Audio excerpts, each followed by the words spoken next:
Olá, esse é o Café com a Cissa, um espaço onde as pessoas vão contar suas histórias de vida, muitas vezes que reconstruíram suas vidas longe de casa.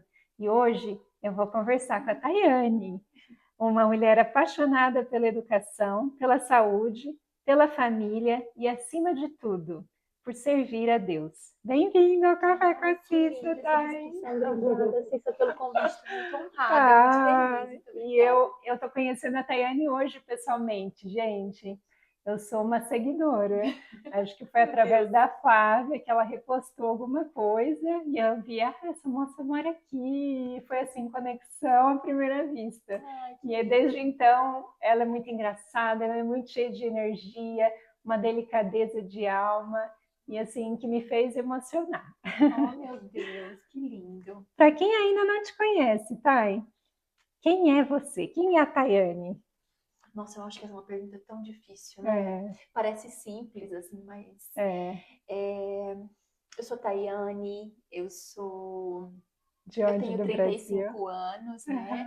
Sou casada, veio de Rondônia, no Brasil. Rondônia, Sou de Rondônia, olha. lá do norte. É incomum encontrar alguém de Rondônia, que é a primeira vez. Na Flórida a gente vê um pouquinho mais. É mesmo? Aqui tem E qual o bem... nome dessa cidade? Chama Cacoal. Cacoal? Que vem do É cacau pequena? mesmo. Tem 100 mil habitantes, é uma cidade pequena. Eles produzem bastante cacau lá. Sim, mas é uma cidade pequena, mas muito bem desenvolvida, sabe? Então é um polo universitário dentro do estado, é uma cidade bem desenvolvida, bem gostosinha a cidade. Que assim, legal, olha, já quero visitar, hein? Nossa, muito gostoso lá.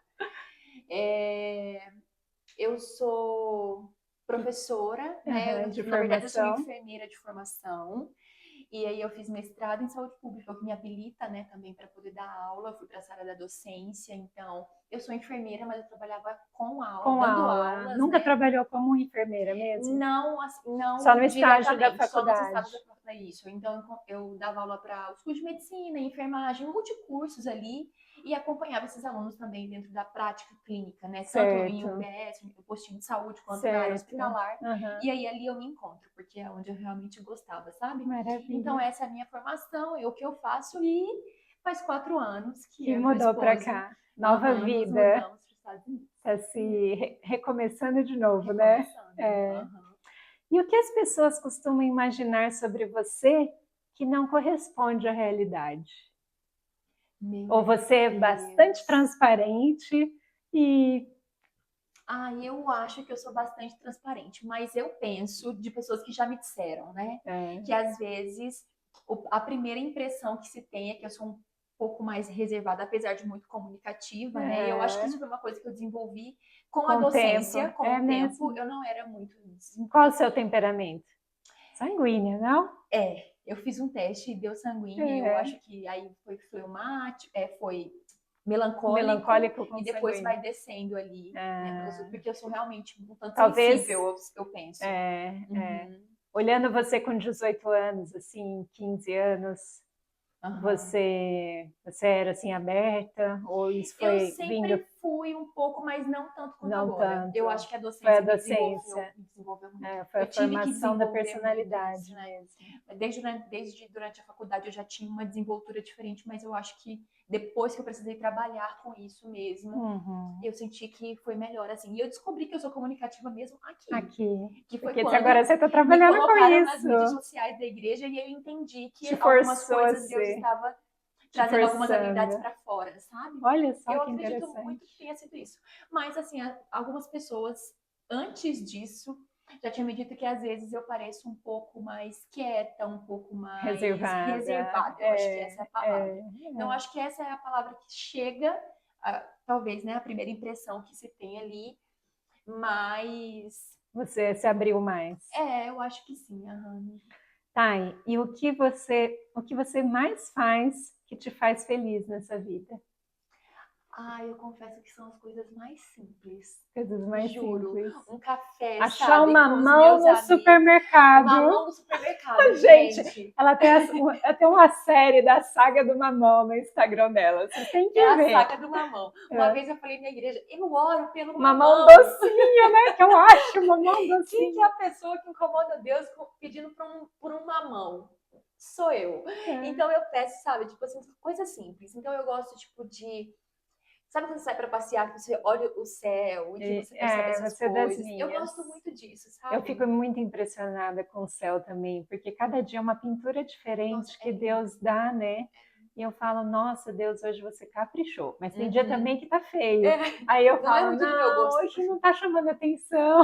É, não Mas é tudo muito, você sempre tá olhando, né? não é muito do meu gosto um céu cinza, né? Mas Você gosta de um eu céu gosto do azul céu com azul, com um monte de nuvens nuvem.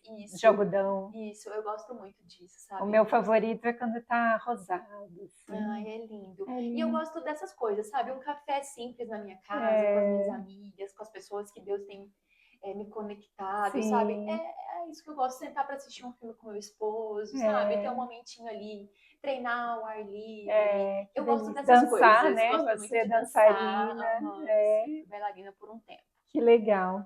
E você está casada há 9 anos. Como Uhum. você conheceu seu marido, Thay? Gente, eu conheci o meu esposo em uma festa Uma festa? No Brasil ou no aqui? É no Brasil. Brasil. No Só pode ser Brasil, no tem Brasil. 9 anos. Ele é de Aham. Rondônia Ele é de também? Rondônia também. A gente se conheceu. Na verdade, a história que ele conta, né? É, quando eu me dei conta que ele existia, ele já me conhecia há um tempo. Olha Ele já só. tinha me procurado no Facebook, ele já tinha Ah, querido ele já saber estava te paquerando quem eu online. era. Só que nessa época eu fazia mestrado em Era na época do Fortaleza. Facebook, né? Foi na Porque. época do Facebook, Ok. principalmente. E aí, só que nessa época que ele me conheceu, eu fazia mestrado, então eu tinha ido de férias para minha cidade. Foi quando ele me conheceu numa formatura de uma amiga minha. Ah, Aí ele me conheceu, mas eu não conheci ele.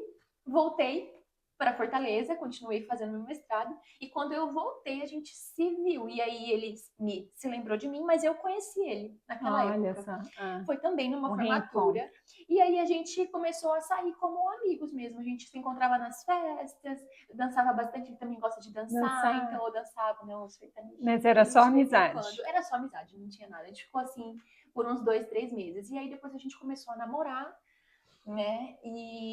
A E amizade foi se foi, a gente transformando. realmente saiu várias vezes, a gente foi se conhecendo e aí a gente falou, ah, vamos tentar Tentar namorar. namorar. Isso. E ele tem a mesma idade que Ele você. é 2 anos mais novo. Mais novo. Uhum. Ah, que legal. Às vezes 3, às vezes 2, né? É, Dependendo de depende quando do faz mês. aniversário. É, Isso foi assim que a gente se conheceu e estamos aí até hoje. graças a Deus. Graças a Deus. E qual é a melhor parte dessa vida a dois? Que você. Acho que são Ai, esses momentos que você ai, tanto admira, sim, né? Os aham, momentos eu simples. gosto disso, desses momentos simples, assim, eu gosto Ah, de... Porque o Arthur, ele me faz muita companhia nas coisas que eu gosto de fazer.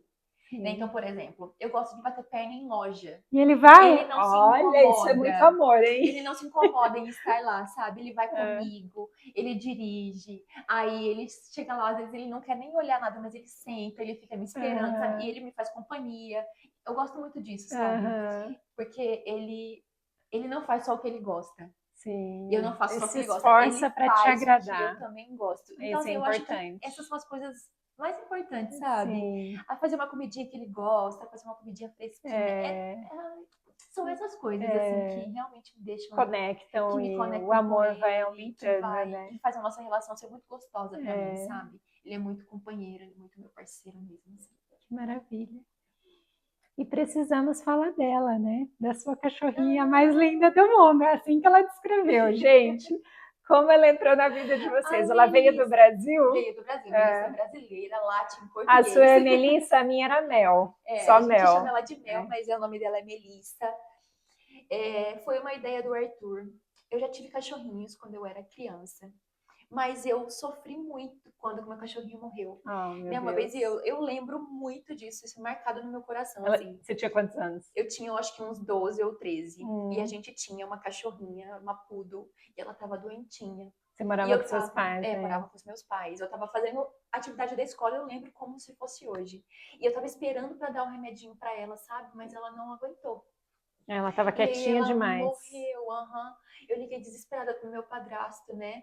Que é o meu pai 2, né? É, a Eu gente vai falei chegar ele que aí, a gente vai chegar aí. e ele veio, e aquilo marcou a minha vida e eu não quis mais ter Você ficou cachorrinho, muito porque eu acho que triste. dependendo de como você cuida, eles são parte da família. Sim, Nossa, ele vira um pedacinho de é, você ali, vira, né? Eu exatamente. não queria mais, Eles mas trazem alegria, né? isso. E o Arthur falou que eu queria um cachorrinho. Eu falei assim, eu não E ele quero um nunca cachorrinho. teve? Não, mas ele gostava, ele tinha passarinho, ele já teve um monte de bichinhos, assim, sabe? Mas assim, um cachorrinho, um gato, ele nunca teve. E eu falei, meu bem, não quero um cachorrinho. Dá muito trabalho, a gente viajar. A gente sofre, sabe? Se o cachorrinho vai morrer, e aí eu já pensava que vai morrer. E eu não queria passar por aquilo, mas ele resolveu me dar um cachorrinho de presente, sabe? Ele comprou, eu mesma escolhi. Eu falei assim, olha, eu não queria, mas se eu fosse pra ter, seria essa, né? Da ninhada que nasceu da Melissa. Tinha a Melissa e a Qual que é a irmãzinha raça? dela. Ela é Yorkshire. Ah. E aí, a Melissa entrou na nossa vida assim. Hoje ela tem 7 anos, né? Ela tá conosco desde os 2 meses de idade. E ela é, assim, a nossa preciosidade, sabe? Melissa, ela é como nós. É incrível como ela se parece com o Arthur e se parece comigo. E é engraçado isso, né? Tem até umas fotos, uma vez que eu vi na internet, como os animaizinhos se parecem com os donos. Aí é impressionante como tem isso, né? A semelhança, o jeito do cabelo. A gente teve uma época, quando eu tava loira, que eu sou loira, né? Eu sou castanha, né? Mas eu gosto muito do ruivo. Mas eu usei loiro muito tempo antes do ruivo. E eu tirava fotos. E ela tem um cabelinho caramelo, né? Ai, gente, eu tirava foto com ela e falava, gente, as pessoas falavam, gente, a Melissa é a sua cara. Mas ela tem, assim, uma coisa do chamego, que é muito meu, assim, sabe? Do carinho, do grudinho. Eles são muito carinhosos. E com o Arthur, assim, a parte muito mais agitada, mais animada, mais feliz. E ela muda, sabe? de acordo com quem ela tá. É interessante. É lindo. E eu amo a Melissa. A Melissa ela é realmente o cachorrinho mais lindo do mundo. Agora, família e amor. A sua história familiar é muito bonita, porque você fala com muito amor dos seus 2 pares de pais. Sim. Conte um pouco sobre isso. Eu acho assim que Deus, ele é perfeito em tudo que ele faz. E ele é intencional ao fazer as coisas, né? Às vezes a gente acha que um casamento, quando acaba, realmente é triste, né? Um casamento acabar. Mas Deus tem propósito para todas as coisas.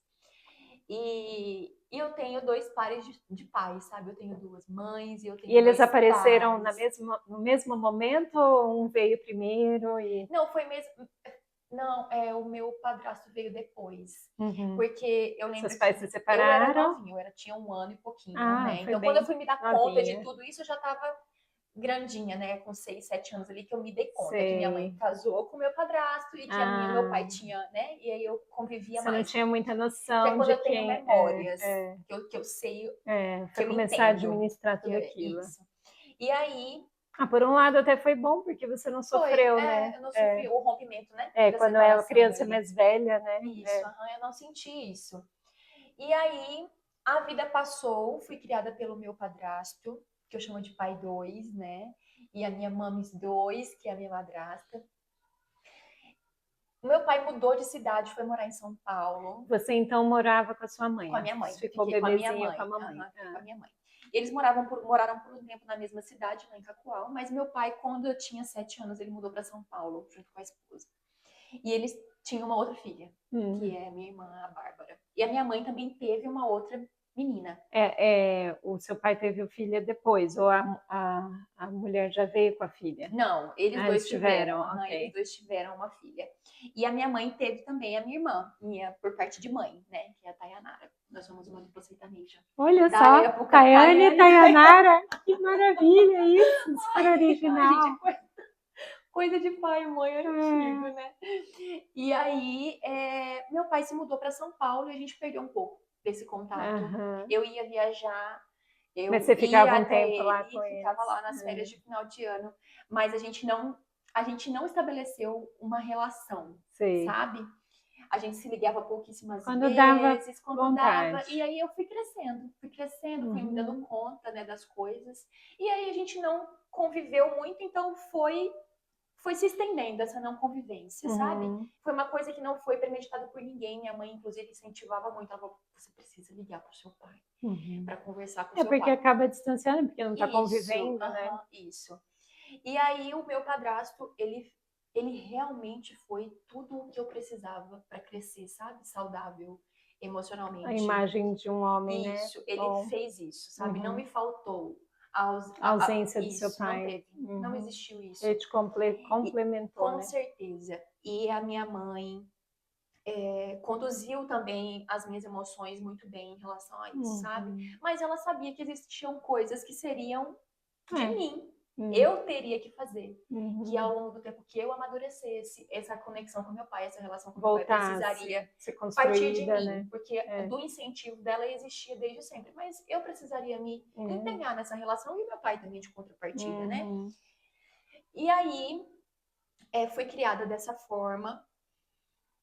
E depois de grande, ali 17, 18 anos, 20, né? Fui fazer faculdade, aí pedia pro meu pai, conversava, tentava manter uma relação, mas a gente não tinha uma conexão profunda. Eu acho que essa sua parte aí vai de encontro com a minha próxima pergunta, que como foi aprender que o amor pode multiplicar em vez de dividir? Ai, né? sim, eu vou terminar de contar ele, eu vou fechar isso. E aí, eu e o meu pai... Eu fiz minha faculdade, me formei em enfermagem e em seguida eu fui fazer um mestrado, isso foi em Fortaleza. Quando eu fui fazer o mestrado, no mestrado você faz o primeiro ano das disciplinas obrigatórias e no segundo ano você fica praticamente escrevendo a sua dissertação, fazendo análise de dados, né, das coisas. E nesse período eu fiquei quase 4, 5 meses na casa do meu pai. Olha. Lá onde ele morava. Ele já tinha ido para o sul, ele morava em Maringá nessa época. A reconstruir a relação. Foi ali. E você tinha quantos anos? 17, 18? Não, nessa época 20. Eu já tinha 23, 24. 23. Que foi quando já estava mais madura, né? E eu já entendia para onde eu deveria ir nesse sentido dessa relação. Eu precisava me posicionar, sabe? Não que isso não partiria do meu pai. Talvez Deus o incomodasse em algum momento para isso, mas eu acho que teria que partir de mim. Ele não estava alheio a isso, mas eu acho que ele tinha também ausente. Ele sentia a minha falta, mas ele também não sabia como abordar essa situação, sabe? Eu sinto assim. E aí a gente sentou para conversar. Que legal. Botar os pingos nos para conversar. E aí eu explicar o que eu sentia. Ele falou do que ele sentia. Ele falou, inclusive, da época que ele era casado com minha mãe, as coisas que ele sentia, machucados, sabe? Sim. E foi isso que partiu da sua mãe a separação ou os dois? Foi da minha mãe. Tá. Eu então, acho que ele ficou um pouco né? Minha mãe machucado, né? Minha mãe tinha 17, 18 anos quando casaram, né? E engravidaram, tiveram um filho, acho que tudo muito novo, muito rápido, assim, muito rápido. E a gente colocou todos os pingos nos is. Que ótimo, foi assim, maravilhoso. Foi um momento de Deus, assim, sabe? Deus realmente estava naquele lugar ali.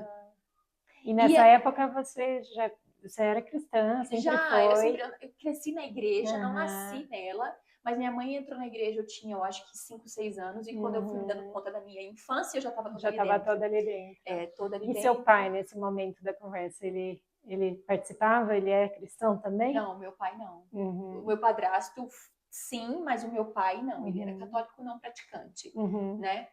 E aí ele não viveu isso, nada disso. Ele foi conhecer Jesus agora, deve ter uns 10 anos que ele e a minha madrasta conheceram Jesus, né? E a gente conversou, nós ajustamos tudo e Deus fez tudo novo. Que maravilhoso. Deus fez perdão, o amor, né? O poder disso. Eu poder perdoar, ele poder me perdoar, a gente poder pedir perdão um pro outro pela ausência, pelo tempo que a gente passou longe, sabe? E nesse meio tempo, a minha madrasta começou a ser um suporte emocional, ela começou a ser a minha segunda mãe. Que legal. De verdade, sabe? E a minha irmã, a gente começou a se restabelecer como relação também. Fez porque amizade. A gente não tinha, né? Não tinha nada, a gente sabia que a gente era irmã. E que como Deus age nas nossas vidas, ele colocou lá, né, para fazer o mestrado e morar com ele. Deus tinha um propósito em tudo isso. E eu fui muito relutante com o mestrado, foi a minha mãe que insistiu muito. Só. Eu passei, mas eu Isso em Fortaleza, em São Paulo. Na minha o mestrado. Foi em Fortaleza. E ele morava lá, então, na época? Não, ele morava em São Paulo, mas quando eu fiz as disciplinas todas que eu fiquei de férias, eu não precisava estar em Fortaleza, eu fiquei na casa dele. Né? Entendi. E aí,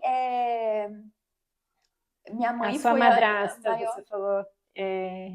Ai, meu Deus, vamos voltar aqui, então. Não, a sua mãe te estimulou a minha mãe me estimulou a ir fazer o mestrado. E porque eu falei, não, eu não vou. Eu tinha passado, eu falei, não, eu vou ficar 2 anos fora, deixar você aqui. A minha irmã já tinha ido para Fortaleza, para Recife estudar, minha mãe ia ficar sozinha, só tinha eu e ela. E o meu padrasto, eu falei, não, eu vou ficar. Ela falou, não, você vai. A sua mãe trabalhava? Minha mãe trabalha, minha mãe é professora. Que legal. De ensino fundamental. E aí ela falou, não, você vai, você passou, foi Deus que te deu isso aqui, você vai, você faça o seu mestrado. Olha que e maravilha. dali as coisas começaram Foram arrumando outras partes que precisavam ser arrumadas Deus da vai sua fazendo, vida. Deus vai fazendo. E foi assim que a gente restabeleceu tudo, então nós temos uma relação linda hoje, linda, de muito amor, de muita cumplicidade, sabe, com meu pai e com a minha madrasta e com a minha irmã. Que maravilha. Tudo que Deus fez foi lindo. E o que a sua madrasta trouxe para sua vida? Ela mostrou para mim que é possível alguém que não nasceu dela ser tão amada quanto quem nasceu. Que legal, tô até arrepiada. É lindo porque ela me fala, eu te amo como se você tivesse nascido de mim. Que lindo. E a gente tem muita semelhança. Olha só. A gente se parece de fisionomia. Ela é ruiva? Não, ela é, mas quando eu era loira, traços né? delicados. A gente tem traços de personalidade, a gente se parece muito. E ela não precisa me falar, eu sinto que ela me ama. Eu sinto realmente que ela me ama, sabe? A mesma coisa que eu sinto com o meu padrasto. Eu sinto que ele me ama. Essa é a pergunta. E o seu padrasto, o que te trouxe para sua vida? Eu sinto que ele me ama. Como ele se trouxe seu toda pai. a base. Ele trouxe para mim toda a base. Sabe Fortaleza. Quando as pessoas falam, é a ausência do pai. Não sei dizer. Eu não sei dizer. Ele foi seu pai. Foi, como é para alguém. Eu não sei a sensação que é dizer assim, eu não tive um pai. Eu não sei. Entendeu? Porque ele foi tudo que eu precisava. E ele se contenta, e ele é muito feliz em ter 2 filhas que não foi ele que gerou, não foi ele que fez, porque minha mãe teve uma perda gestacional dele, né? E então ele não tem filhos dele. Mas você falou que ele tem 2, tem mais uma? Não, eu e minha irmã. Sim. Minha irmã também não é filha dele. Tá. É de outra relação, né? A minha irmã por parte de mãe. Então ele não tem nenhuma filha dele de sangue. Mas ele foi muito generoso. Nossa, ele foi, porque ele nos acolheu. Ele acolheu a minha mãe com 2 meninas, uma de 5 e outra de 2, 3 anos. E ele foi fez o papel, cumpriu o papel de pai. Ele foi nosso pai. E ele é amado como um pai. Como um pai. Como um pai. Maravilhoso isso. E qual o maior ensinamento que você recebeu dos seus 4 pais? Olha que privilégio, gente. Acho que você pode dividir, né? O que mais você aprendeu do seu lado da sua mãe, do seu padrasto? Sim. Eu realmente me sinto muito privilegiada, né? Em ter eles 4 na minha vida e hoje de forma tão presente. Com a minha mãe e com a minha mãe eu aprendo a ser muito forte, a ser muito corajosa. Minha mãe cuidou de 2 crianças sozinha. Sabe? Minha mãe, por um tempo, até o meu padrasto chegar na vida dela, entre as idas e vindas da vida acontecendo ali, minha mãe trabalhava, minha mãe fazia calcinha para vender, minha mãe fazia coberta para vender, minha mãe vendia de bicicleta, me colocava na garupa da bicicleta e ia vender as coisas. Que história linda. Então, minha mãe me ensina a ser corajosa. Minha mãe me ensina a fazer as coisas que têm que ser feitas com toda a devoção, sabe? Ela me ensina a ser forte. Ela me ensina que nada sua mãe é tem muita fé, então. Com certeza. Ela tem. E ela tem muita força. Ela tem uma força interior, assim. Então, é isso que minha mãe me ensina. Ela ensina que eu posso realmente fazer tudo que eu quiser, sabe? Que Deus direcionando a minha vida, tudo é possível, tudo é possível. Amém. Se esforce, faça, seja corajosa, porque o que eu vejo da minha mãe é coragem de cuidar de 2 meninas sozinha até que Deus mandou o meu padrasto, sabe? Vejo muita força nela durante toda a minha vida. Com o meu padrasto eu aprendo sobre o amor de graça. De graça. Ele não precisava. Servir de graça. Ele não precisava nos amar como ele nos amou. Ele não precisava se responsabilizar por mim, pela minha irmã, como ele se responsabilizou. Ele não precisava. Você concorda comigo? Concordo. Ele estava ali para amar minha mãe, é um ser especial. Mas ele nos abraçou como a família dele. E uma das minhas orações mais profundas que eu fazia com Deus era assim: Senhor, não deixa que ele sinta falta de ter uma filha. que não seja dele, sabe? Que eu ocupe esse lugar dentro do coração dele, porque ele merece isso. Que bonito, ai, meu Deus. Ai, gente, estamos chorando aqui com essa história. E com a minha madrasta e com o meu pai, eu aprendo sobre a cumplicidade. Eles são cúmplices, sabe?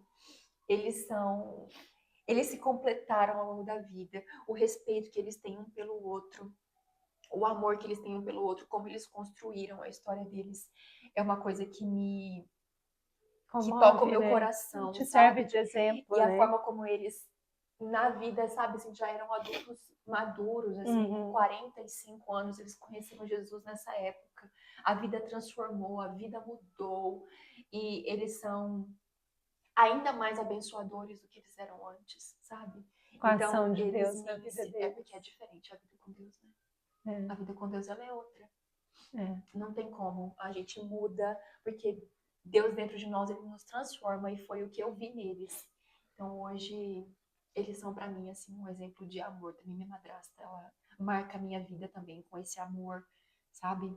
É nesse sentido que eles me tocam. E o que significa para você, Thay, a palavra gratidão quando penso na história da sua família? Eu só sei agradecer mesmo. Porque você é privilegiada, porque olha, a maioria dos casos de separação, porque no caso você foi bem pequenininha, né? Mas tem muitos casos, mesmo pequenininha, né? É muito difícil. Que a relação fica machucada por muitos anos, e você foi muito abençoada, e Deus curou tudo, né? Eu me sinto muito abençoada e muito curada, sabe? Então, eu só olho para tudo isso e eu falo, Senhor, obrigada. Nossa, obrigada, porque tem gente que tem uma mãe e um pai. Tá indo? Acho que sim. Eu me sinto realmente muito abençoada, sabe? Porque muitas pessoas têm um padrasto, têm uma madrasta, mas não tem no mesmo formato que eu tenho. Exato. E a diferença é essa, né? Porque você sempre buscou a sua mãe, o seu padrasto, e sempre te deu esse exemplo, e você é uma alma especial, né? Você sempre buscou a Deus e teve essa ânsia por Deus. E essa ligação íntima que faz modificar todas as coisas na nossa vida. Sim, né? É isso que faz a gente se posicionar, sabe? É Deus na minha vida que falou assim, você precisa tomar um caminho de reconstrução com seu pai, sabe? Ele foi te falando isso. Você precisa. E eu sabia que devia porque ele precisava. surgir de mim. Eu acho que nas orações dele ele pedia isso, e você foi inspirada. Sim, né? E Deus faz. Porque nós, por nós mesmos, a gente não procura muita coisa. A gente ia deixar a relação do jeito que tá, porque é muito mais fácil, né? Não mexer. Na maioria das coisas. Não vai doer, não vai sofrer, não vai... Já passei 15 anos assim. Vamos deixar como tá, né? Tá tudo bem assim. É muito mais fácil a gente fazer isso, mas não. Enfrentar isso e entender que é Deus, obedecer mesmo as coisas que Deus pede, sabe? Então, de uma forma geral, assim, Deus, ele foi muito bom na minha vida nesse sentido. Eu tenho realmente 2 pais e 2 mães, e eu sou muito abençoada, né? Quadruplicamente, 4 vezes mais. Elevado ao quadrado, porque Deus foi bom. Deus que bom, tá. Agora a parte da enfermagem, do ensino e do propósito. Por que você escolheu a enfermagem? Eu não escolhi. Ela te escolheu ou te obrigaram? Quando eu fiz o vestibular, eu fiz para direito. Nossa, totalmente diferente. Porque minha mãe fez direito por um tempo, ela é pedagoga, mas depois ela começou o direito, né? E eu fiz direito, a minha segunda opção era psicologia, e a última foi enfermagem. Eu passei nos 3 e eu precisava decidir o que eu ia fazer. O direito me daria uma estabilidade financeira melhor, eu acredito, né? Mas também não tem como saber agora. A psicologia é uma área que eu gosto muito, inclusive eu gostaria, sabe, de fazer ainda. para fazer, para entender as coisas. Eu gosto muito dessa área. O emocional do ser humano. Eu gostaria muito. Eu gosto muito eu dessa gosto área. Também. Mas me disseram que paga muito mal. Aqui eu acho que não. Aqui mas paga. lá, aqui eu não sei. Mas na época lá, né, eu com 18 anos precisando resolver a minha vida. Assim, porque antes disso eu já tinha ido para Bolívia, ficado 1 ano na Bolívia. Então eu terminei o ensino médio, fiquei 1 ano na Bolívia fazendo medicina e tive um problema de saúde, voltei e não dei sequência. Então eu precisava escolher algo ali. Então já que não era medicina, falei, vou tentar direito, eu tentei psicologia e acabei que eu falei, eu acho que do que mais eu gostaria de fazer, que era medicina, seria a enfermagem, seria um pouco mais próxima do que eu gostaria da área de atuação ali, né? Sei. E foi assim. Passei no vestibular e falei assim, é isso aqui mesmo que eu vou fazer. E ao longo do curso eu fui me apaixonando pelo curso. É isso, já veio aí a próxima pergunta. O que mais te encantava nessa profissão? Eu sempre gostei muito de estudar, então a faculdade para mim nos primeiros 2 anos foi assim, ela é bem geral. Você sempre foi CDF desde pequenininha? Eu não muito CDF, mas foi esforçadinha. Eu gostava, sabe? Tipo assim, de estudar. Na faculdade eu peguei muito mais gosto do que na época do ensino médio, porque a matemática ela dá uma travada na gente, assim, né? Eu odiava a matemática. Certas fórmulas, trigonometria para mim era horror. Não, senhora, eu preciso mesmo aprender isso. Gente, pra que preciso aprender isso? Então, assim, mas na faculdade você estuda o que você gosta, praticamente. Exato, tem algumas disciplinas que não, mas na maioria delas é o que você gosta de fazer, né? Que você gosta. E eu fui aprendendo a me apaixonar pela enfermagem quando eu entro nas disciplinas específicas. Depois de uns 2 anos, 1 ano e meio. Os 2 primeiros anos é bem básico, é bem geral. E aí eu fui começando a me apaixonar. Então a gente teve pediatria, aí teve obstetrícia. E quando chegou na disciplina de saúde pública, eu realmente me apaixonei. Eu falei, é nessa área que eu quero seguir, sabe? Então a saúde pública é a paixão do meu coração, assim. Então foi ali que eu comecei a me apaixonar pela enfermagem e eu já tinha Saúde pública é legal mesmo. Pela saúde pública ali dentro, e eu fui falando, gente, é isso que eu quero fazer. E eu comecei a desenvolver muita habilidade para apresentar trabalho, para me comunicar, para falar. Você tem que convencer as pessoas na área da saúde, porque na parte de prevenção, principalmente. E aí saúde pública é realmente trabalhar com a medicina preventiva. E aí foi ali que eu comecei a me apaixonar e no último ano da faculdade eu entendi que eu queria dar aula. Foi ali, assim, sabe? Minha mãe é professora.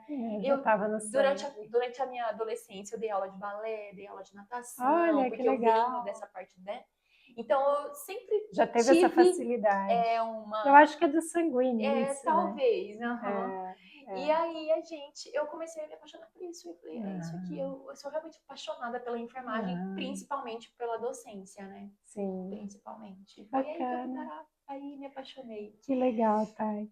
E você fez mestrado e chegou à docência universitária. Como surgiu esse caminho? Durante a faculdade, uma professora, porque eu sempre muito empenhada, eu estava sempre envolvida nas coisas da faculdade, sabe? Você era representante de sala? Eu não era representante de turma. Representante não, porque, inclusive, eu falava assim, não é pra mim. Não dá, porque eu me irrito muito fácil, inclusive, né? Essa parte é chata. Lidar com as pessoas ali. Eu falei, não quero isso. Mas eu era muito envolvida com os professores, assim. Então, tipo, eu tava sempre em alguma coisa que eles estavam fazendo, porque eu era realmente muito curiosa, eu queria pagar as minhas horas complementares também, tinha, sabe, aquelas coisas da faculdade. E aí uma professora, uma vez, me ofereceu para chama ponto focal, de uma pesquisa que estava acontecendo a nível nacional. Estava acontecendo na Bahia, no Tocantins, e acontecendo em Rondônia, que era sobre hanseníase. E eu fazia o meu processo o meu trabalho de conclusão de curso, eu estava fazendo na área de hanseníase, porque, inclusive, eu tive hanseníase quando eu era adolescente. Olha, Eu passei por um processo aí, né, a doença da Bíblia. A doença da Bíblia, cheia de estigma, cheia de incapacitação, né, porque a doença faz isso. E eu passei por ela muito nova, com 12 anos a gente descobriu. 12 anos. Quer fazer um parêntese sobre isso? Vamos, fala aí. Quando a gente descobriu, eu tinha 12 anos, minha mãe nunca me colocou muito a par do que estava acontecendo, mas eu tinha uns nódulos na minha perna, uns carocinhos, assim.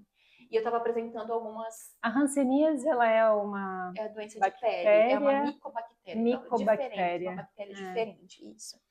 E aí, essa doença se apresenta com nódulos, com manchas, mas normalmente com manchas.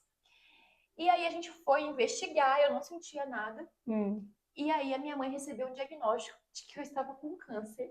Nossa. E o médico nos deu 6 meses de vida. Minha nossa. Eu tinha vários nódulos na minha perna, assim, sabe? Vários carocinhos, assim, na perna. Tipo, e foi feito nódulos durinhos durinho mesmo?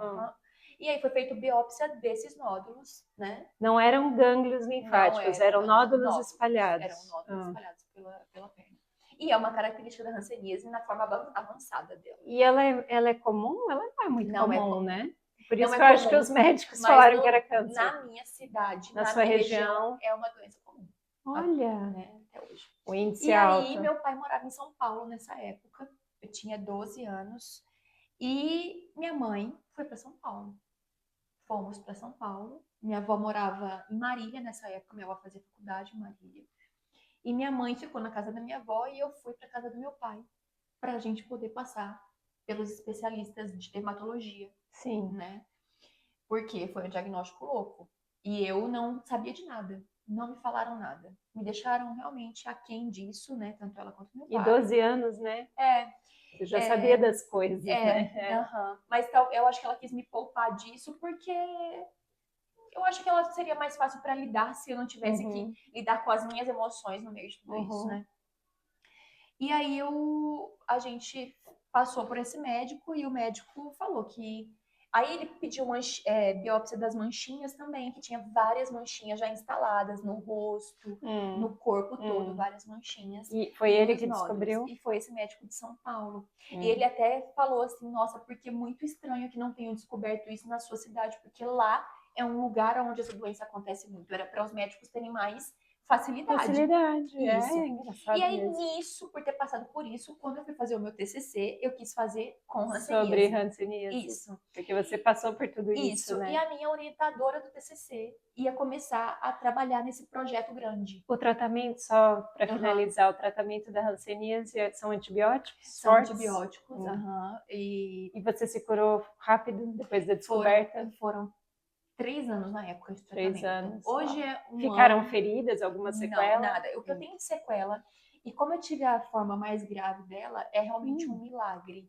Uau. É um milagre, porque, por exemplo, aonde o nervo é acometido, não volta. Sabe? Aí eu tenho, assim, então as áreas de... Nem estimulando depois com fisioterapia? Algumas sim, mas a maioria eu me formei em fisioterapia e a gente atendia umas pessoas então quando ela já tá fixa, porque costuma fazer assim com os dedinhos, né? A hanseníase. Se já é uma garra fixa, ela não retorna. Você pode talvez conseguir movimentar, mas é muito difícil. Fica rígido, né? Isso, as áreas de sensibilidade, né? Onde você perde sensibilidade, tato, né? Normalmente não retoma. Mas eu fiquei com o meu dedão do pé direito, sem sensibilidade, e uma área na minha canela aqui, que é onde tinha um nódulo, sem sensibilidade. Mas não é nada que me atrapalhe na vida. Não tem comunicação com o nervo. Não tem mais.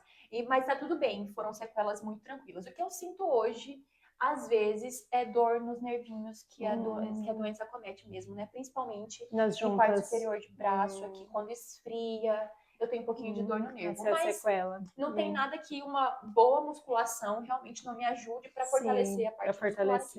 Foi só o que eu tive. Que bom. Só o que eu tive, tipo, para lembrar. Que eu já passei por isso. E uma versão grave da doença, né? Isso.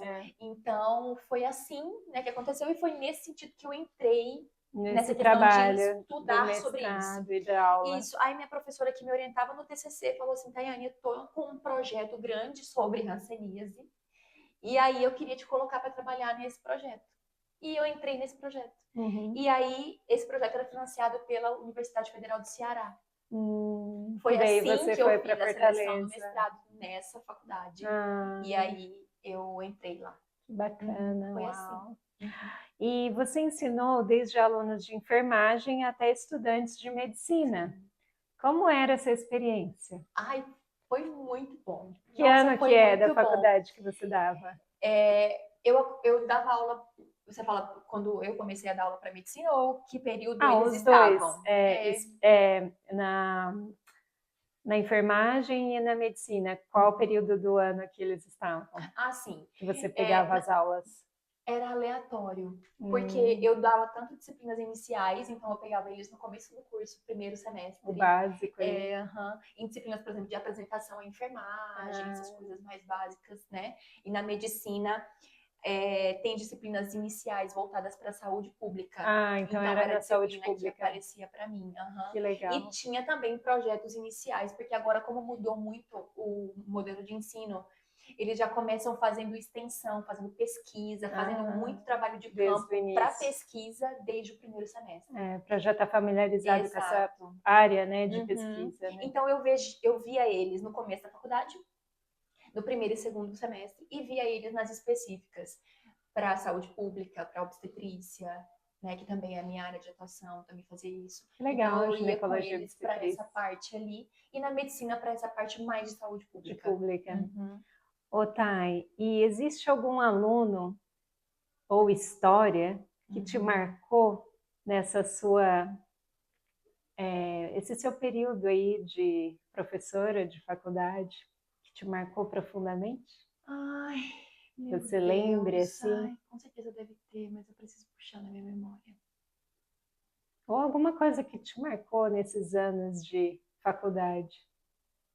O que me marca, de uma forma geral, como professora, é ver o empenho do aluno, sabe? Quando você fala do curso de enfermagem, você fala de uma classe social um pouco mais baixa, sabe? É mesmo? Fala. Hoje sim, né? Hoje, se você conversa, os alunos têm muito acesso, né? As pessoas vão conseguir acessar o ensino privado do ensino superior, mesmo eles tendo muitas dificuldades financeiras, tem muito financiamento, né? Tem muito incentivo ao estudo no Brasil. E aí você encontra pessoas de diversas classes diferentes. Isso. Na medicina, mas a maioria é mais baixa, você acha? É média baixa. Média para baixa. A gente vai encontrar bastante isso nesses cursos, como enfermagem, fisioterapia, psicologia, sabe? Então você lida muito com o esforço. Eles querem mudar de vida. Eles querem muito aquilo, sabe? Eles se esforçam muito. Eles trabalham o dia inteiro. Eles vão do trabalho direto para a faculdade. Exato. Às vezes sem comer, às vezes sem ver o filho, sem ir em casa. Só vai chegar em casa às 10h30, 11 horas da noite para no outro dia. Querem mudar de vida realmente. Tudo de novo. Então, isso realmente marca a minha vida. Então, Nossa, dentro desse aspecto, você deve ter conhecido muitas histórias marcantes. Muita. Com certeza, os alunos, eles marcaram a minha vida. Assim. Os da medicina também, eles são muito respeitosos. E às vezes eu entrava em sala de aula para medicina e os alunos da medicina têm os jovens que saíram do ensino médio, do cursinho e entraram agora. Mas tem os já formados fisioterapeutas, que psicólogos que querem fazer. Eu, às vezes, estava lá com 28, 29 anos dando aula para alunos de 45, 50 anos. Olha. E você se deparar com o respeito que eles têm por você. E você aprendia muito com eles. Muito. Eles me ensinavam muito. Mas, assim, o que me marcou a minha vida mesmo, nesse sentido, na medicina principalmente, é o respeito que o aluno tem pelo professor, sabe? Então, assim, um aluno de 45, 50 anos, ele podia simplesmente dizer, eu sei mais do que ela. É autoridade, né? Mas eles se submetiam ao que eu estava ensinando e se dispuseram, eles se colocavam à disposição para aprender comigo. Então, assim, marcou mesmo. E que período que foi isso? De anos que você deu aula? Foram uns 10 anos, mais ou menos. Assim que eu terminei a faculdade, eu já comecei a dar aula. Então, há 4 anos atrás, você era professora? Eu era professora. Eu parei, né? Parou para vir. O pessoal deve ter falado, não acredito, vai embora. Até porque eu vim para passear, né? Assim, eu não contei para ninguém que eu ia vir. Você foi a gente já veio para morar. É. Mas eu não contei para ninguém, só a minha família sabia. Né? Então a gente veio inicialmente, passeou um pouquinho ali. Senão ia ter muito choro, né, Thay? Ficamos, E hoje, olhando para trás, qual o maior legado dessa sua fase da vida? De docência? Nossa, a docência me ensinou a ser uma pessoa melhor, sabe? Ela me ensinou a me relacionar com as pessoas também. Porque eu tinha um jeito um pouco introspectivo, então eu chegava... Você se forçou a abrir um pouco sim, mais. a ser mais acessível. Acessível. A gente precisa ser mais acessível pra gente conquistar o aluno. Não que a gente tenha... Eu não preciso conquistar o meu aluno, não. Mas porque ele precisa sentir que eu sou uma pessoa aberta. Ganhar a amizade dele, né? Pra ele poder também aprender e te respeitar, isso, né? Então eu tinha um jeito um pouco mais fechado, assim, sabe? E a docência me ensinou a dar espaço. Interessante. Ensinou a me tornar acessível. Eu precisava me tornar acessível para os meus alunos. Porque tem alunos que não vai se importar com o jeito que você lida com as coisas. Mas tem aqueles que você pode ser um obstáculo para ele aprender. Existe. Eu tive professores que foram um obstáculo. A gente, né, dependendo do temperamento ou da maneira como ele te trata, né? Você pode não querer aprender aquilo. Você fica... É o que a gente chama de ranço. Igual eu tive uma professora de geografia muito brava e até hoje a geografia não me agrada, acho que por causa dela. Então, e pensando nisso, eu falava, gente, eu preciso ajustar esse meu jeito de chegada, eu preciso ser mais acessível. E foi nisso que eu fui desenvolvendo, sabe? Então, isso realmente, assim, me ensinou para a vida. A gente precisa ser acessível para as pessoas. Porque até para falar sobre Jesus. Se você não for uma pessoa acessível, ele não chega. Não chega. Como que ele vai chegar? Você se tem que acolher, né? Porque se o que você chega, a pessoa vê primeiro, não é uma coisa acessível. Exato. Ela não vai te dar espaço para você falar. Você tem que passar aquilo que Jesus passava, né? E ele não passava. E ele era aberto, né? Ele era aberto. Ele era naturalmente aberto. Então, ele contava histórias. Né? E aí foi isso, sabe, que deu uma... que eu aprendi. E o que você sente mais saudade da sala de aula? Eu sinto saudade do trabalho em si. Do trabalho, da organização, de explicar, de corrigir prova. E dá trabalho, né, Thay? Corrigir prova. É uma loucura. E tinha umas perguntas, umas respostas assim, eu não acredito que o aluno colocou isso, meu Deus. É muito engraçado, meu Deus, meu Deus. Assim, a gente ri hoje, né, mas na verdade é desesperador quando você pega uma coisa que você acabou de esse ensinar. Aqui não estudou. Você acabou de ensinar e o aluno... não prestou atenção na aula. Falei, meu Deus. Então,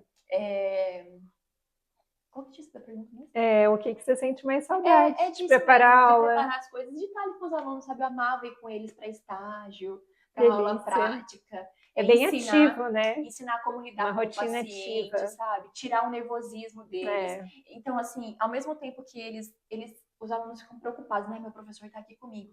Eu tentava ser o lugar de tranquilidade deles. Se eu tivesse ali, tava, sabe? Tô aqui. Então, para alguns alunos eu fui isso, para outros eles preferiam ficar sozinhos, porque se sentem menos pressionados, assim. Mas eu gosto muito disso, assim, de acompanhar eles ali, de preparar a aula. Que legal. Eu gostava muito. Deve ser muito legal gostoso mesmo. Agora, a parte de fé desde a infância. Uau. Você conheceu Jesus ainda criança. Como foi crescer dentro da igreja? Foi muito gostoso crescer dentro da igreja. Que época gostosa que a gente viveu. Amigos. Na época que eu era adolescente, criança ali na igreja, né? Tinha muita coisa para criança. Quando eu fiquei adolescente, tinha muita coisa para adolescente. Eu estava sempre envolvida nas questões de arte, né? Eu dançava. Então, assim, foi... As amizades que eu fiz, eu tenho até hoje. Nossa, eu tenho uma amiga que a gente tá fazendo até estudo bíblico até Deus hoje. Vai pra sempre, né? Online, a gente se encontra, a gente fala, nossa, quanta coisa boa a gente viveu com Deus, sabe? Então, eu acho que Deus me encontrou pequenininha, andou comigo ali, com a minha família. E foram experiências que... Foram pessoas e experiências que marcaram a minha vida mesmo, assim, até hoje. Que bom, Thay. Ô, Thay, e a dança? Sempre esteve presente na sua vida, certo? Sim. Como ela se tornou uma forma de adoração para você? Eu sempre gostei de dançar, né? Sempre gostei de dançar, dessas coisas. E dentro da igreja, eu comecei a me encantar com as meninas do Ministério de Dança, sabe? Tipo assim, quero fazer isso também. E aí, nisso, minha mãe me colocou no balé e eu comecei a participar do Ministério de Dança na igreja desde pequena. E você fez balé por quanto tempo? Eu fiz balé por um bom tempo, acho que talvez uns 6, 7 anos, assim. 7 anos, uau. Aí fiz jazz também, né, fui pra essa parte. Você deve ser toda molinha, então. Eu hoje não tanto, mas um pouquinho só. hoje eu ainda danço um pouco, né? Quando a gente tem oportunidade na igreja, que vai ter alguma coisa, a gente se prepara para isso. Mas foi nesse sentido de sempre ter tido sempre essa habilidade, algo ali, sabe, a ser construído. E aí ao mesmo tempo louvando a Deus, né? E aí, mas assim, ver as meninas ali e falar, nossa, eu quero fazer isso. E quando eu comecei a fazer, eu sentia que eu conseguia me conectar com Deus fazendo aquilo, sabe? Olha que bacana. Mesmo criança, mesmo adolescente, eu sentia isso. E as pessoas sentiam quando me viam dançar. Então isso pra mim é um parâmetro também. Se as pessoas veem Deus no que eu faço, sabe? Deus está ali. Deus está ali, isso. Agora a parte do chamado que você não esperava. Quando você se mudou para cá, imaginava que serviria na igreja através das mídias sociais? Jamais. Até porque eu venho de um ministério de dança, venho nesse chamado, você nesse propósito. Eu vivia nisso desde criança.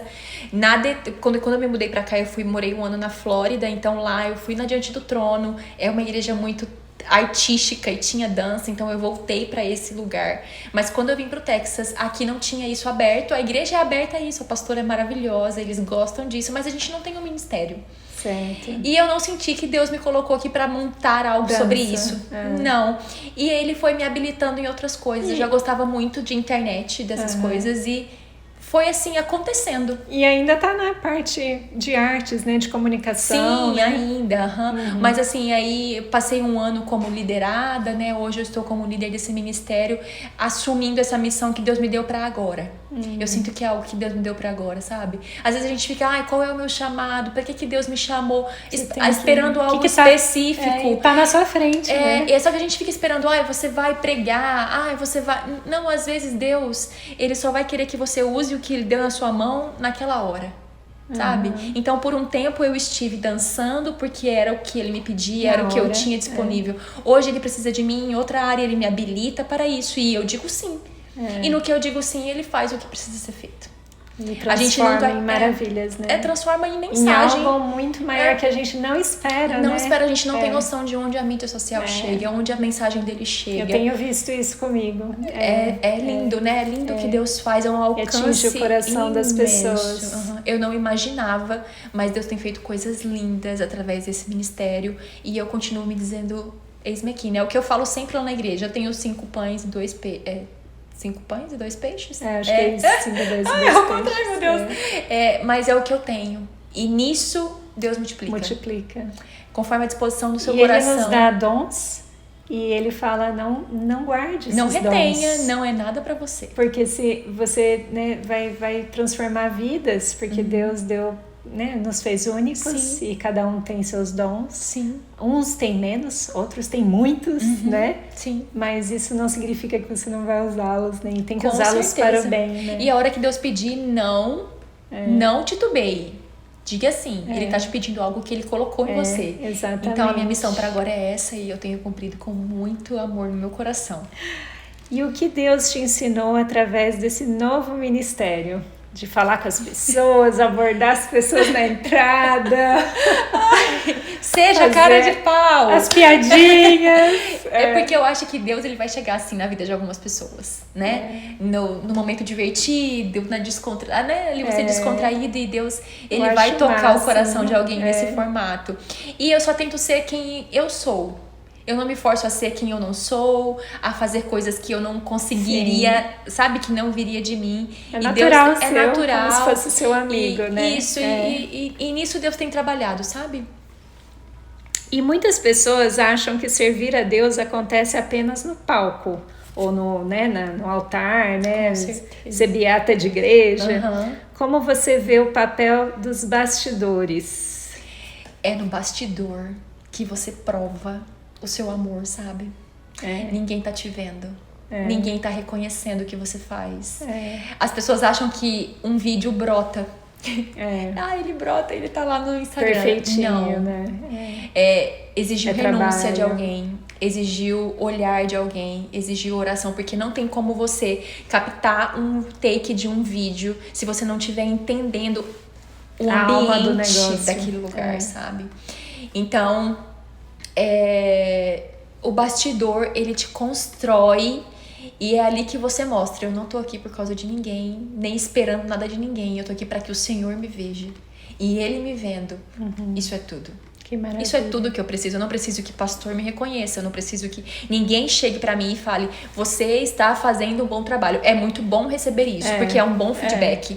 É um bom, assim, a mensagem está chegando. Né? Mas a necessidade do nosso coração não pode ser essa. Porque se estiver nesse lugar, você está no lugar errado e você pode parar. Não continue, não faça. Não faça. Se o seu coração está esperando que alguém veja o que você está fazendo, você só vai se frustrar. E ainda vai colocar a culpa em Deus. Você tem que ter o propósito apenas de transformar ali ao seu redor, né? O pequeno. Sim, fazer o pequeno. Não esperar que nada além de que vidas que não conhecem Jesus sejam alcançadas. É essa a sua missão. A nossa missão na Terra é fazer Jesus visto. Não, eu não vou ser não vista. Aparecer. Não sou eu. A gente se aparecer. Tem tudo gente, é graça de Deus. Né? Tem gente que Deus vai colocar lá na frente no palco para poder falar. E tem gente que Deus vai colocar filmando a pessoa que está no palco. E se não tivesse essa pessoa, não teria nada, a mensagem né? não chega. Exato. Então, é isso. E aí, já enganchando, né? A importância das redes sociais na evangelização hoje. Transformou tudo. Acho que depois da pandemia, né? Houve uma revolução. Eu acho que a gente não consegue dimensionar. Essa é a verdade. A gente não consegue saber aonde Deus chega. É por isso que a gente precisa ser intencional. Eu tenho tido algumas dificuldades próprias, sabe? Em criar o conteúdo, em pedindo criatividade pra Deus, Senhor. Porque eu não quero um Instagram que faça mais do mesmo. Tô falando do Instagram da minha igreja. Um Instagram que faça mais do mesmo, que faça trend, o que tá hypado. Não Você é tem que ter uma inspiração importa. mesmo, eu assim, quero que criativa divina. O que eu peço pra Deus é que a criação venha dele, que a inspiração venha dele e que sejamos intencionais em fazê-lo visto.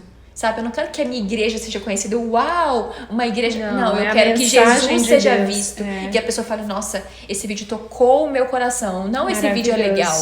Entendi. Entendeu? Então, e eu acho que a gente não dimensiona onde chega. Não mesmo. Por isso a gente tem que ser intencional no conteúdo, porque Cristo precisa chegar antes de mim, lá na pessoa.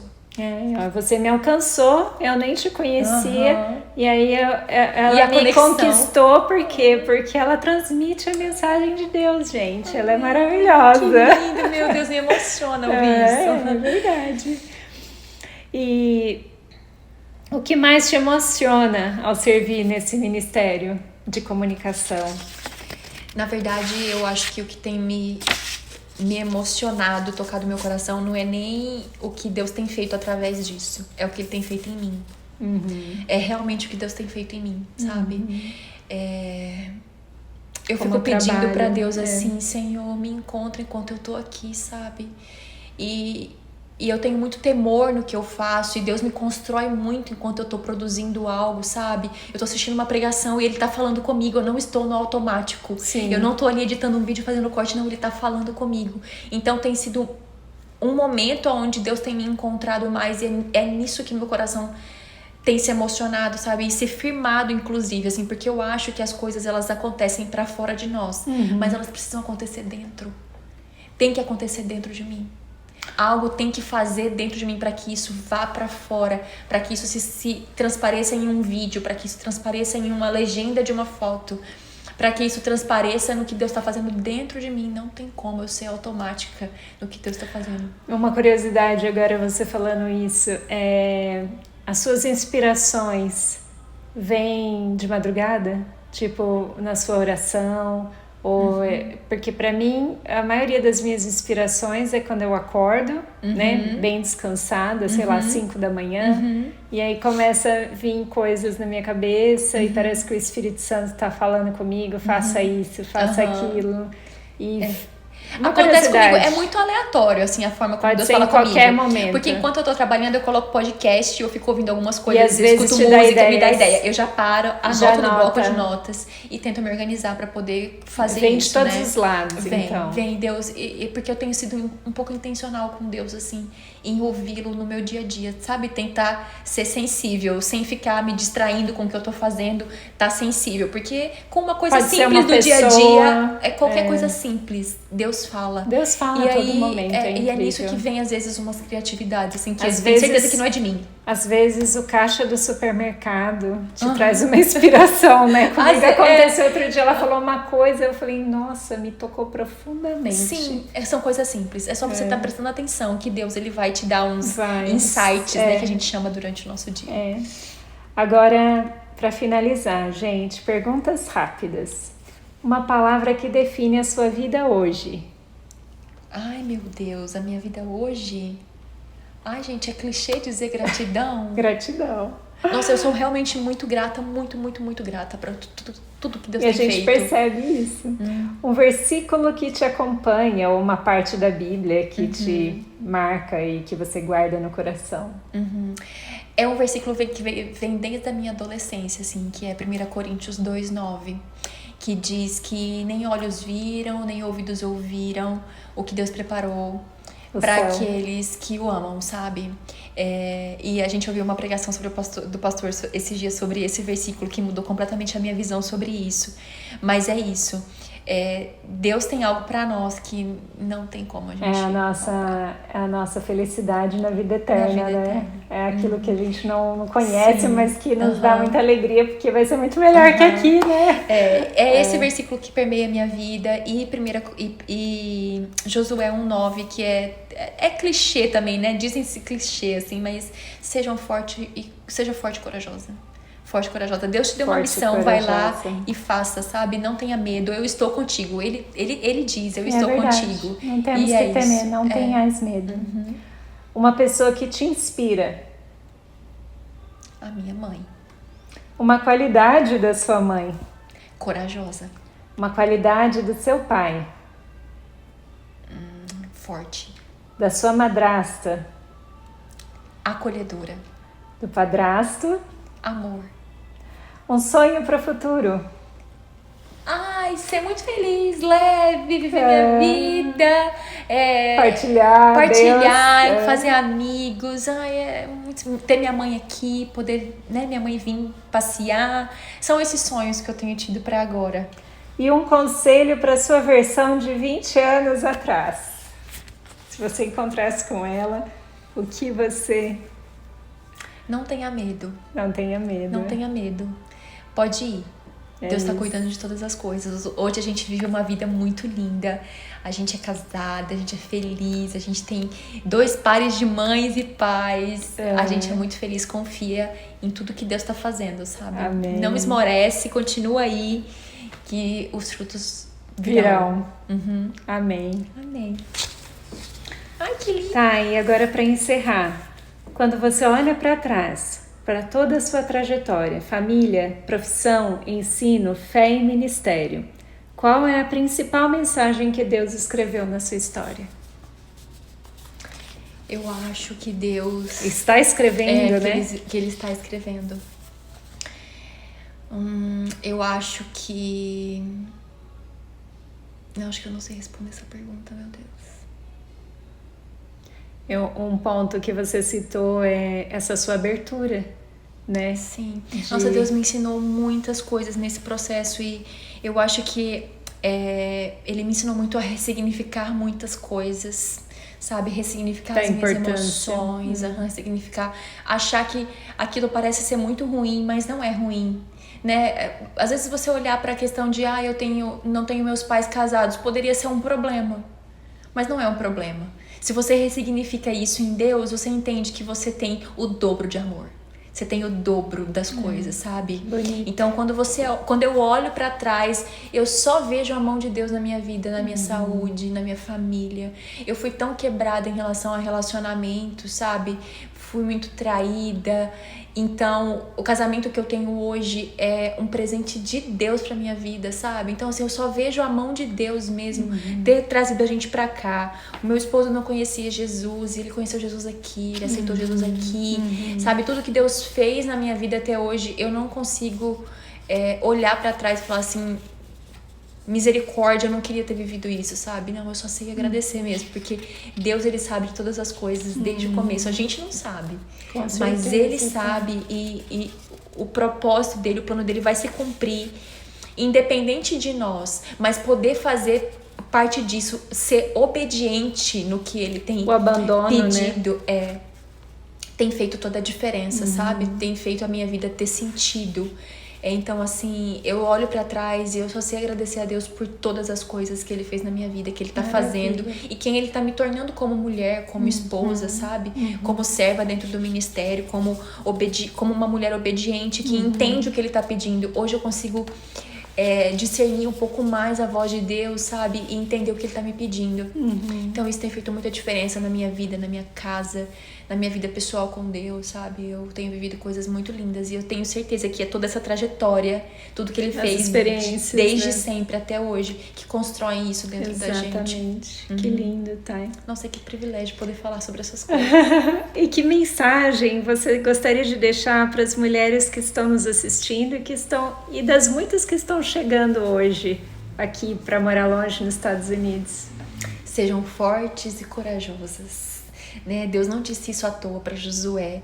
Josué tinha um propósito. Por mais que você não saiba qual é o seu propósito, você não saiba por que Deus te trouxe aqui, sabe? Às vezes as pessoas têm uma palavra, vai, é pra lá que eu tô te mandando. Às vezes não, às vezes você só se move, né? Eu me movi assim, eu não tinha uma palavra, vai para os Estados Unidos, Deus te quer lá. Não, eu vim porque pela vontade do meu coração, mas aqui Deus me encontrou. De novo, sabe? Aqui Deus encontrou a minha família. Então, seja forte e corajosa, seja obediente e permaneça no Senhor.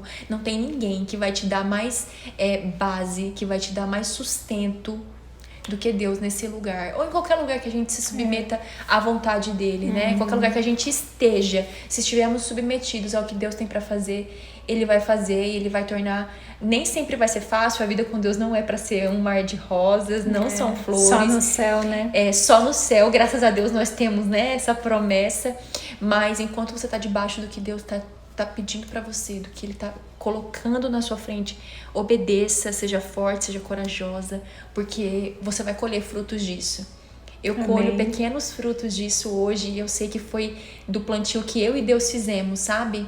Com renúncia, com medo. A gente sente medo pra fazer as coisas, a gente sente insegurança. Mas se a gente confia nele, como a gente diz que confia, a gente precisa na hora deixar da prova, ele fazer. né? Na hora da prova a gente... É isso. Gente, eu conversei aqui com essa mulher maravilhosa, com essa alma delicada, que eu tenho certeza que você se emocionou comigo. Eu me emocionei aqui muitas vezes. A sua vida mostra que Deus escreve caminhos muito maiores do que podemos imaginar e que cada fase tem um propósito. Que essa conversa inspire muitas pessoas a confiarem mais nos planos de Deus. Amém. Até o próximo café. Obrigada, muito obrigada, Cícia, aqui. Adorei. Nossa, muito bom. Obrigada. Muito bom. Tchau, tchau, gente. Tchau.